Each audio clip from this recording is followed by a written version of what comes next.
Hi అండి, welcome to Vijju home kitchen. ఈరోజు special దొండకాయ పచ్చడి అండి. ఇది వేడి వేడి అన్నంలో కొంచెం నెయ్యి వేసుకొని తింటే చాలా టేస్ట్గా ఉంటుంది. దొండకాయ పచ్చడి ఇష్టం లేని వాళ్ళు కూడా ఇష్టంగా తినేస్తారు. ఇప్పుడు దీన్ని ఎలా తయారు చేసుకోవాలో చూపిస్తాను. స్టవ్ వెలిగించి ఒక కళాయి పెట్టుకొని 1 టీ స్పూన్ జీలకర్ర, 1 టేబుల్ స్పూన్ పల్లీలు వేసుకొని ఇలా ద్వారగా ఫ్రై చేసుకోండి.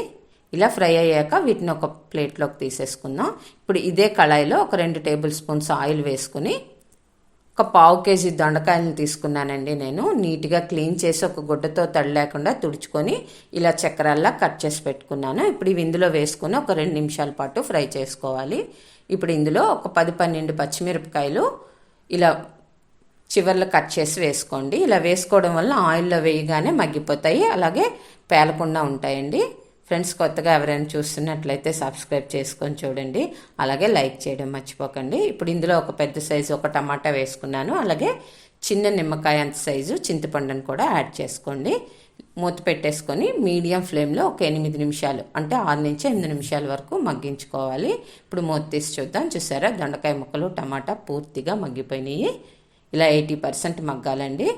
ఇప్పుడు దీన్ని ఒక పక్క దించేసుకొని చల్లారాక ఒక మిక్సీ బౌల్ తీసుకొని అందులో ఇందాక మనం ఫ్రై చేసి పెట్టుకున్న జీలకర్ర, పల్లీలు, ఈ దొండకాయ ముక్కల్ని ఇందులో వేసేసుకోండి. ఇలా వేసుకున్నాక ఇందులో ఒక 5-6 వెల్లుల్లి రెమ్మల్ని వేసుకోండి. పచ్చడికి వెల్లుల్లి వేస్తేనే టేస్ట్ ఎక్కువ ఉంటుందండి. అలాగే రుచికి సరిపడా సాల్ట్ని కూడా యాడ్ చేసేసుకొని గ్రైండ్ చేసుకోవాలి.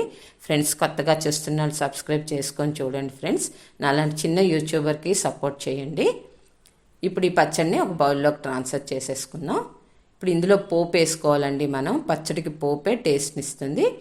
ఇలా ఒక కళాయి పెట్టుకొని ఆయిల్ హీట్ అయ్యాక ఆవాలు, మినపప్పు, శనగపప్పు, 2 ఎండుమిరపకాయలు, అలాగే కొంచెం కరివేపాకు వేసుకొని మీడియం ఫ్లేమ్లో ఫ్రై చేసుకోండి.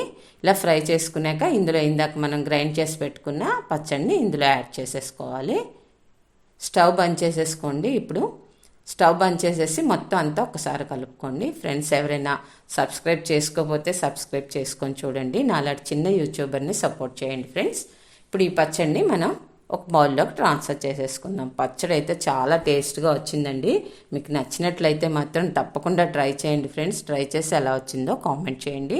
కొత్తగా చూస్తున్న వాళ్ళు సబ్స్క్రైబ్ చేసుకొని చూడండి. Thank you for watching.